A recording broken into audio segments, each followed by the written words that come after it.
let me welcome Mr. N. Ganapathy Subramaniam, the Executive Director and COO at Tata Consultancy Services, who joins us live now. Welcome to the show. The headlines clearly talking about how there's been a bit of a stumble amid economic concerns as clients cut back on spending. Would you agree with those headlines? Thank you for having me. It's always a pleasure to connect with you and your viewers. It's been a muted quarter from a revenue perspective. I think the macroeconomic situation and the geopolitical um, changes that are happening by the day meant that clients are a bit cautious about what they want to invest in, what they want to spend in. That created a muted revenue growth for the quarter. But however, we are pleased that we have improved the margins sequentially by 110 basis points, and also a very strong order book in terms of the large programs, large deals at 11.3 billion came out much ahead of our own expectations. So overall, it's a good execution, disciplined execution from TCS in some trying circumstances. That's the way I will put it, Siddharth. How long do you think these trying circumstances are likely to prevail? It's very hard because even the economists are saying, I think, listening to your channel where one of the economists actually pointed out that the economy itself overall seemed to be resilient to recessionary and inflationary challenges. But however, the growth has been muted. And while growth projections have come for many markets, they're all below the historical average that they're all used to. So in that sense, that there are going to be a certain amount of uncertainty. So our customers, what they are looking at right now is, if I'm going to go with a proposition or any project which is going to give a return on investment, which is very visible in, let's say, a quarter or two, then they want to execute those programs, right? While they continue on the long-term commitments that they made and they have not passed the long-term projects that we are executing. But then if I'm going to go with a proposal which is going to have a, let's say, a return on investment is going to be over 4 quarters or 5 quarters, then clearly they are not on priority right now, right? Understandably, because of the macro uncertainties and everything happens. And from our own TCS perspective, we calibrate our plans, our hiring plans, or what we will do internally and externally. We calibrate it on a 15-day basis. Your EBIT margins have come in at 24.3%. What's your outlook for the remaining 2 quarters? I think if the top line is under somewhat of a stress, then it's important that we also look at the efficiency side of it. So we took some clear-cut actions in terms of improving the productivity, improving the utilization, cutting down on contract staff as opposed to, when we have a bench which is reasonably secured, reasonably high, and we trained all of them. So we replaced some of the contract staff. So those efficiencies levers is something that will continue. And that has delivered 110 basis points, and there will also, there's a good chance that we will continue that in Q3 and Q4. So overall, margins should improve from where we are. But at the same time, what's going to pan out in Q3, which is a seasonably a weak quarter, with the furloughs, the number of working days being less, etc., is a challenge. But growth is as much an enabler to improve the margins, like the other parameters that I talked about. Your order book has stayed strong, and you have also increased the guidance to around $9 to $10 billion. This was also the second highest TCV ever in a quarter. Which vertical drove this growth? It's quite broad-based in terms of the overall order book. I think 2 mega deals. The one from JLR and the one with BSNL, both are a little above $1 billion. So that they constitute the mega deals. But then North America clocked about 4 billions. Banking financial services clocked about 3 billions. The consumer group, which constitutes retail, travel, hospitality, and CPG segments, that constitute about 1.3 billion. So I think overall, I think it's fairly broad-based across markets and across verticals beyond what I said. And how does the pipeline look like for the future? Pipeline looks good. Look, when these are large deals, when we look at it, they take about 12 to 18 months to shape. The qualified pipeline that we have in major markets as well as emerging markets is quite strong. And we are working on many of those opportunities. And I think we are confident of good deal conversion. For the value propositions are clearly embedded with our new offering, which is we launched AI.cloud, which actually brings about cloud, digital technologies, artificial intelligence, deep learning, all of that together under one bucket. So which is actually being received very well by our customers. And we are putting that in the center of every opportunity that we are qualifying and the value proposition that we are crafting to our customers.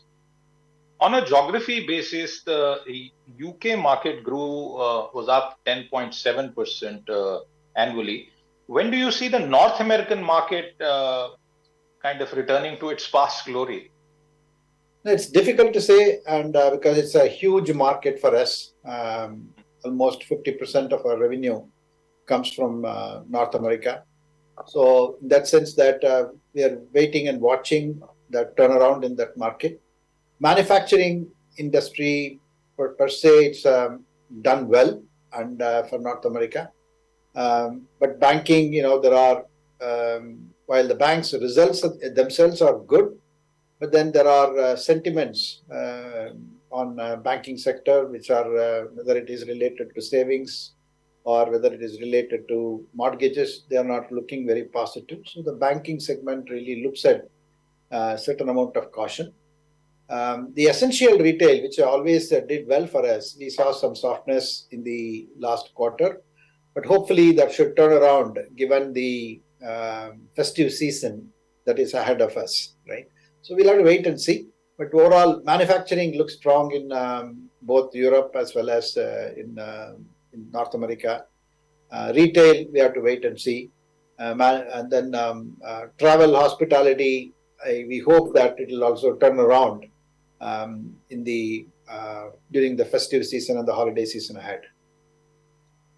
You are one of the largest employers, and I was reading some commentary yesterday which said that at your current employee size, you are larger than many state governments, and obviously this is a good way of analyzing your headcount numbers. But the headcount numbers seem to have declined by over 6,000 in the second quarter, and as far as the attrition, it's at 14.9%. So, what is the outlook as far as hiring is concerned? Is this a stable number that you will be at for the rest of the year? See, we continue to hire, and we continue to hire the talent that we need. But if you really look at that 6,000 net headcount drop, this is nothing to see as a layoff or anything that we did. It's predominantly during the last about 12 to 14 months, we hired a lot of people, a lot of people from the market laterally as well as freshers. They all went through the training, they're all ready, and we have a bench at strength, right? And as you know, every quarter we calibrate the lateral hirings that we need to do based on the market demand and in addition to what we have. So, be that as it may, I think in the current quarter which passed by Q2, our demand, whatever we were able to fulfill majority of them through internal resource pools that we had. And we also had replaced some of the contract staff that we had with the bench strength that we have. So the net, in net, what happened is that, look, we reduced the subcontractor count. We were able to fulfill the requirements that came in with the internal resources. We hired some lateral talent. and then there were natural attrition that people left TCS. In this quarter, the net attrition that happened in that sense exceeded the typical hiring that we do, right? In that sense that the 6,000 net headcount happened. But overall, there's nothing to worry about, and we continue to calibrate the workforce that we need, um, uh, whether laterally or through freshers. Our freshers hiring program for 2024 remains intact. We have started going to the campuses and meeting people. So we continue to hire the right talent that we need. At the same time, optimize the bench strength that we have, improve utilization, and deliver a better margin as well as execute well, Siddharth. For the record, since you mentioned campus placements, there were some reports on delays, and that was not just for your company, but broadly across the sector, and also questions on variable payouts. What would you say to that? Have full payouts been made, and all the offers that had been made, have they been fulfilled? Firstly, I think we communicate to all the people whom we hire certain date range. This quarter, in this month, join us. I think barring one or two instances where we had to push it by a week or two, largely that was according to plan. Every single offer that we have made to the freshers as well as the laterals during the year have been honored, and we'll continue to honor them. So our onboarding program is fairly intact. That's the first point. With respect to the variable pay for this quarter, 100% variable pay will be granted to about 70% of our workforce. The remaining 30% will be based on calibration of their individual performance, and so on, which is typically the case for us in every quarter. Absolutely. And one of the other points that I want to pick up on this matter, the last one on the human resources aspect, is the shift from hybrid to back to work. What can you say to all those people? Because this is something that has been closely watched in the workforce all across India. We have been working with our employees and advising them to come back to offices. There are multiple reasons for it. I'll just step back and tell you, Siddharth, that when the pandemic struck, we enabled working remotely for all our employees within a matter of about 10 days, right? So our processes and systems, whether it is security or whether it is continuously, we innovated as far as enabling people to be contributing and to the growth of TCS, contributing to the projects in which we are working for our clients. All that remained intact. Having said that, what happened was that in the last about 6 quarters, a number of people left TCS. The industry had a huge, you all termed it as a great attrition. And a number of people who joined TCS were also huge, right? Close to about, let's say, roughly 150 to 200,000 employees have joined TCS afresh from the market, either it is from the universities or otherwise. So in that context, what we felt is that it's important that they all come back to work, come back to the offices, work with the senior colleagues, understand the TCS culture, understand the TCS way of working, how client interactions take place, how some of the labs that we have within the campuses are typically used to prototype and craft solutions quickly and then position it and demonstrate it to the customers as the overall value proposition. All these things matter. And we felt that, look, given the workforce that the fresher workforce that we have in fairly large numbers, we felt that is the right thing to do. So we have asked every one of our employees to come back to office 5 days a week. Wonderful news there, and thank you for setting this record straight.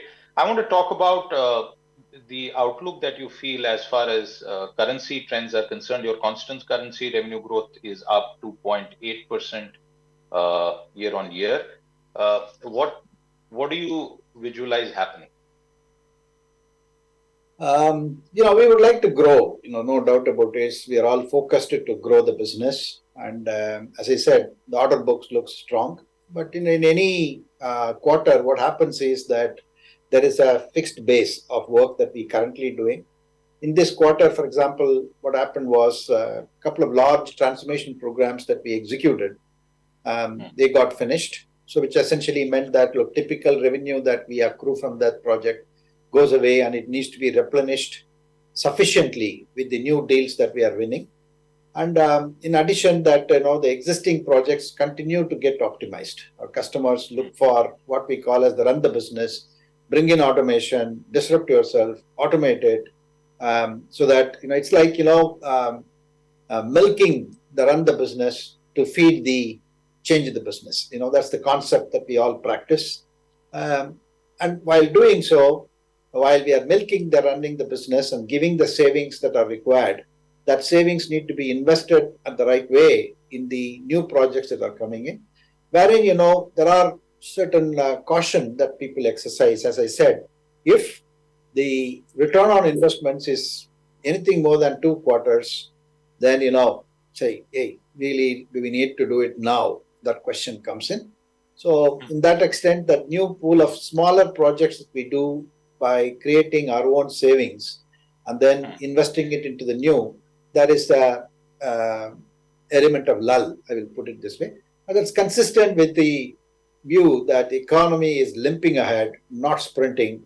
And when it starts to sprint, we will all take much stable positions on new projects that will come through. So net, I think, overall, we are glad that, we have not degrown. We have remained flat on a smaller growth in the particular quarter. Q3 is again, a little challenging, but we should manage all these levers to deliver to our stakeholders a real value. A quick point, I was noticing this number that's been put out, generative AI ready workforce of over 1 lakh. What are they going to be doing? That's a sizable number. Yeah. See, the thing is, the general thinking is AI is for real. It's not something that is we play only, right? AI is for real, and that's going to be at the centerpiece of every technology or every architecture that we want to roll out, right? So we were all focusing on building skills around AI. How do we write algorithms? How do we make these algorithms stable and responsible and move that algorithms to more machine learning, deep learning, so that it becomes embedded into systems and processes that we deliver to our customers.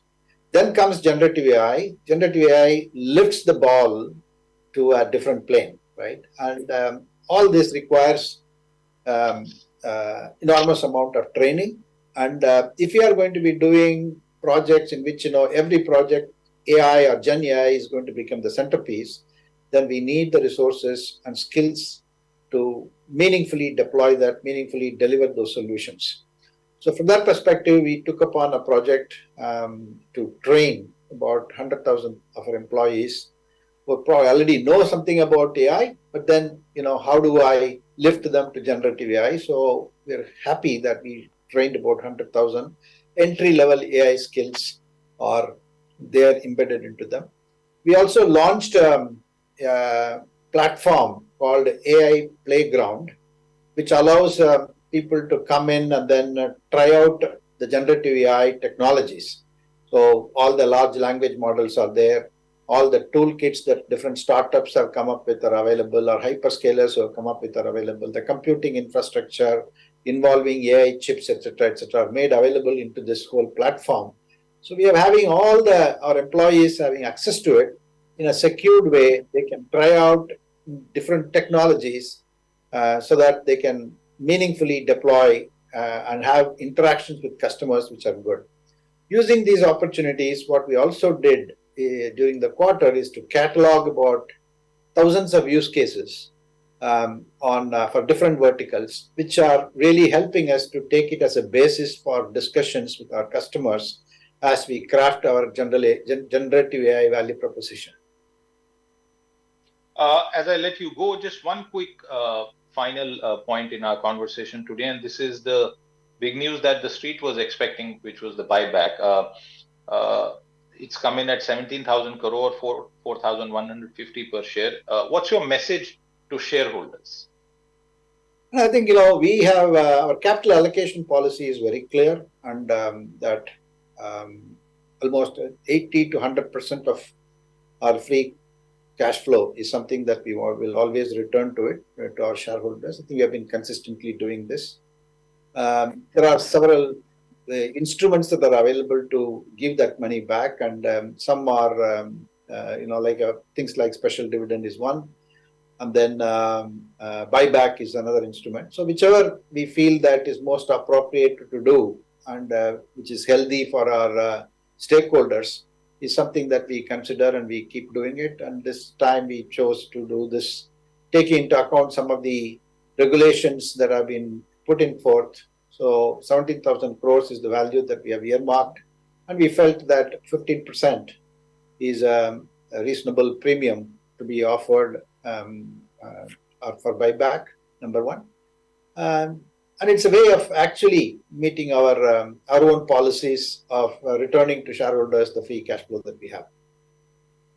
Absolutely, and shareholders would be delighted with this, Mr. Subramaniam. Thank you very much for your time with us today and kicking off the coverage that BTTV is doing on the $250 billion plus Indian IT industry. Thank you very much for your time with us today. Thank you, Siddharth. Really great having you with us.